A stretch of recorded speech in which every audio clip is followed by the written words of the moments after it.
Good morning, dear children. Hope all is well at your end and you're keeping well with your health and studying. Today, our topic of discussion in the chapter Retirement of Partner is adjustment of capitals. If you remember in the chapter Admission of a Partner also, towards the end, we have done this topic adjustment of capital. So same is the topic here at the time of retirement of partners. It says the continuing partners may decide that the capitals after retirement of a partner should be in proportion to their profit sharing ratio.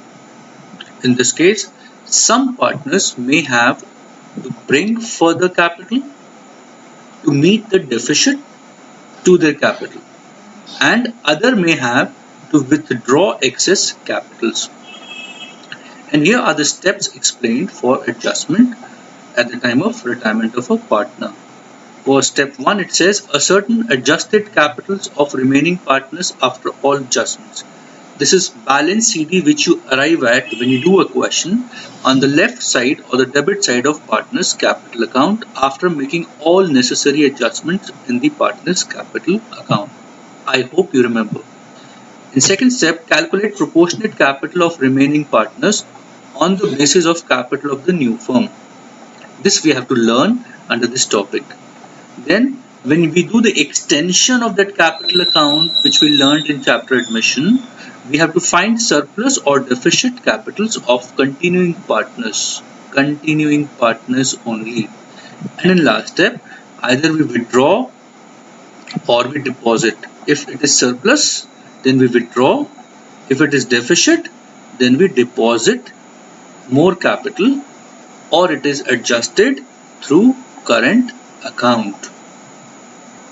Now, to understand this topic adjustment of capital in a better manner, here is a question with three partners XYZ in partnership with profit sharing in proportion to their capitals. Their balance sheet as on 31st March 2018 was as follows. So when they say in proportion to their capital, you have to reduce their capital 90, 60 and 30. In the lowest term, you will arrive at profit sharing ratio, which is old profit sharing ratio between partner XYZ. So if you cancel this all zeros, it comes 9:6:3, which can further be reduced and it will become 1:2:3. So 3:2:1 is the old profit sharing ratio among the partners XYZ in this question. And this is a normal balance sheet like any other question. And further, it has been said that on the above date, Y retired owing to ill health. It is important for us to find out which partner is retiring. Then the adjustments are given as follows. So in this list of adjustment, what is new for us in this topic is this adjustment number 4. X and Z, who are the continuing partners, also decided that the total capital of the new firm will be rupees 1,20,000 in their profit sharing ratio. Actual cash to be brought in if it is surplus, or it is to be paid off if it is deficit, as the case may be. They will share future profit in the ratio of 3:1. So this is their new profit sharing ratio between the partners X and Z. And the last adjustment says Y to be paid rupees 9,000 immediately and the balance to be transferred to his loan account. This is known to you. What is new is adjustment number 4, which comes under capital adjustment. So what is to be noted under this method is the capital of the new firm will be at rupees 1,20,000. We can call this as the new capital of the partners X and Z after Y gets retired. So this will be seeing in our question under the calculation. So I hope this question is clear to you, and the further question says prepare revaluation account, partners capital account and balance sheet of the new firm after Y's retirement. So here is the solution for this question, in which under step 1 they have calculated the gaining ratio between X and Z. In step 2, the goodwill treatment at the time of retirement of partner Y is done. In the question, the goodwill of the firm was given as 36,000. Therefore, Y's share in goodwill is 36,000 into 2 by 6, which comes as rupees 12,000. And the journal entry for goodwill at the time of Y's retirement stands at X capital account debit 9,000, Z's capital account debit 3,000, to Y's capital account 12,000, being Y's share of goodwill adjusted to the continuing partners in the gaining ratio 3:1. So I hope you remember that when we are doing retirement of a partner, the treatment of goodwill is always in gaining ratio between the continuing partners. Now we come to a step 3, which is revaluation account, a normal revaluation account according to the adjustments given in the question, where finally there is a gain or profit at the time of revaluation of assets and liabilities for rupees 1800, which is distributed between the three old partners X, Y and Z in their old profit sharing ratio 3:2:1, which gives the share of profit for X as 900, Y as 600 and Z as 300. Children, I hope you remember what are the journal entries if asked in the question. So the first entry in this revaluation account is revaluation account debit to provision for doubtful debts account 700. Second entry, sundry creditors account debit to revaluation account 2500. And do not forget this third entry, revaluation account debit to X capital account, to Y's capital account, to Z's capital account with their respective amounts, and revaluation is debited with 1800 rupees. Entries must be known to you because in examination you can be asked to pass journal entries instead of preparing these ledger accounts. So you should be ready for this. Here is step 4 for the question, and it is partner's capital account, where on the credit side, first we write the capitals from the balance sheet for the partner XYZ. It is written as by balance PD, 90,000, 60,000, 30,000. Reserve fund given on the liability side is distributed between the three partners in their profit sharing ratio, which comes as 3,000, 2,000, 1,000. Then the treatment of accounting treatment for goodwill is shown here, where Y is retiring. So we have already passed the journal entry, and this is the journal to ledger posting, 9,000 from X and 3,000 from partner Y. Then revaluation profit 900, 600, 300. Workmen's compensation fund from the liability side 4,500, 3,000, 1,500. And finally, on the debit side, we have distributed the same goodwill to the continuing partners, or we can say gaining partners X and Z. It is 9,000 and 3,000. Then according to the question adjustment, it was saying the retiring partner Y is paid rupees 9,000 in cash and the remaining amount is transferred to his loan account. So how do we arrive at this loan account? The total of Y's column on the credit side 77,600, written here also 77,600, subtract 9,000, we arrive at this amount of loan which is transferred to Y's loan account 68,600. And finally we do the balancing for the other two continuing partners, that is X and Z. So balance CD for X comes as 89,400 and Z comes as 29,800. Children, there is small correction to be done here. Here this is by Y, this actually should be by Z. By X, by Z, who are giving the goodwill to the retiring partner Y. So please, when you note down and copy this Y, make correction, it should be by Z. This is a error, so rectify it while noting down and copy. Now this is the extension area of our capital account. Before we write the amounts here, let us first see what is the working done for it. So children, this is the working. If you remember in the question, the total capital of new firm was given as 1,20,000. Now this 1,20,000 will be distributed among the continuing partners X and Z in their new profit sharing ratio 3:1. I repeat, the new capital given in the adjustment 1,20,000 will be distributed between partner X and Z, who are the continuing partners, in their new profit sharing ratio 3:1. So for X it comes as 90,000.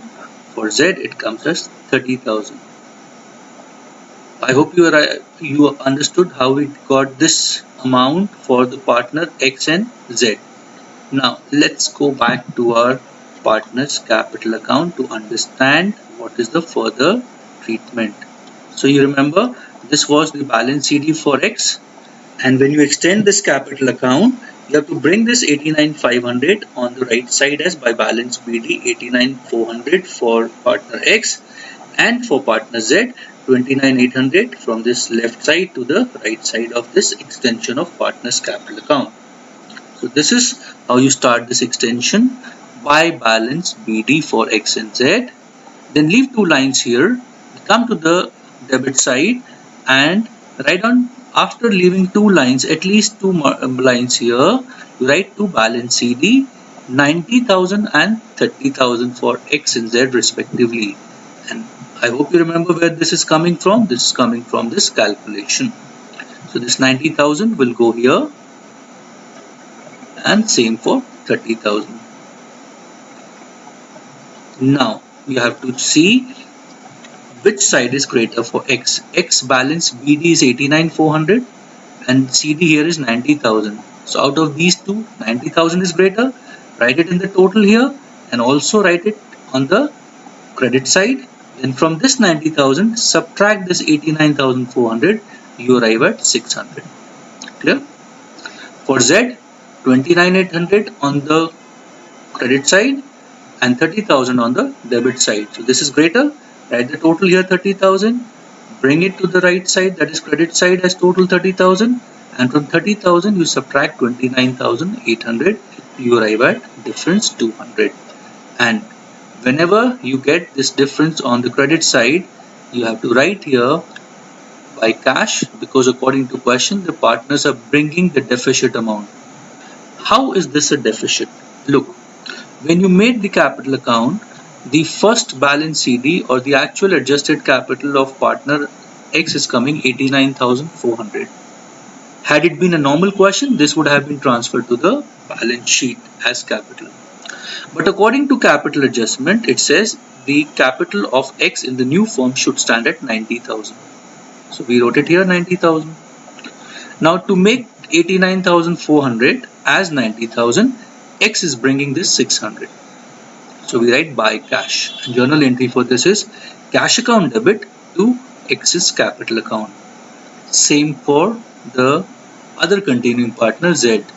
He's having 29,800 as his adjusted capital, whereas it should be 30,000 according to new capital distribution.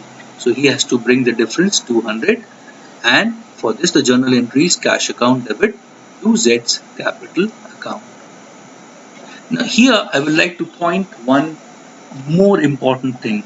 Sometimes your question may be saying that the adjustment of surplus and deficit is to be done through current account. I repeat, sometimes your question may say that the adjustment of surplus or deficit should be done through current account. In this case, these two are deficit. So what will happen in that case? A small change will be done. Here, instead of by cash, you will write by current account. Instead of by cash, we will write by current account. These are the questions given in the book. You will be facing such questions. So you just replace this word by current account, and this 600 for X will go on the asset side straight. From here, if you draw a line in the balance sheet, it comes on the asset side. So take this as AX current account on the asset side, and for Z also, Z's current account 200 on the asset side. It is not to be adjusted in that case with cash, but according to this question, this will be adjusted through cash. This is cash brought by X 600 and cash brought by Z 200. So in this question, we have to adjust it in cash. But I've told you that if adjustment is done through current account, it has to be written here as current account and taken this amount directly on the asset side. Suppose the difference comes on this side, that means this is surplus. So you take the difference of this amount in current account of the partner on the liability side. From here, you take it on the balance sheet on the liability side. So please take care of this when it comes in the question. So finally, this is the two entry I was talking about in the adjustment of capital, which we've already discussed through capital account. Now we come to step 5, where we are making cash account. This is balance BD brought down from the balance sheet asset side, 15,000. This 600 brought by X also comes here to X capital 600. Similarly to Z's capital 200. The total of the cash account on debit side is 15,800. This is written here on the credit side, and from this we subtract the amount of cash paid to the retiring partner Y on the date of retirement, which was 9,000. So the balance CD of cash account is now 6,800. So wherever required in the question, you must prepare cash account. This is generally ignored by students, but I suggest please do make cash account whenever there is cash inflow or outflow in your question. Otherwise, it's not required. So we have come to our final step, which is step number 6, balance sheet of X and Z as at 31st March 2018. After incorporating those changes made in the revaluation account and taking care of those important things, where Y's loan account was appearing at 68,600, the capitals for partner X and Z will be the new capital, 90,000 for X and 30,000 for Z. Total capital 1,20,000, which was already given to you in the question, adjustment number 4. Cash, just now we did 6,800 was the balance CD on the credit side, so this comes here at 6,800. Because of the flow, inflow and outflow, cash has changed from the amount of cash given in the balance sheet, then those necessary changes in the assets, and finally we add up both assets and liability side, which comes as 2,02,700 on the asset as well as the liability side. So this is adjustment of capital at the time of retirement of partner. I hope you have understood what is this step and this topic, and with this belief that you have understood and you will practice it, let us wind up today's class. Take care, keep practicing, and have a wonderful time at home. Take care of yourself. God bless you all.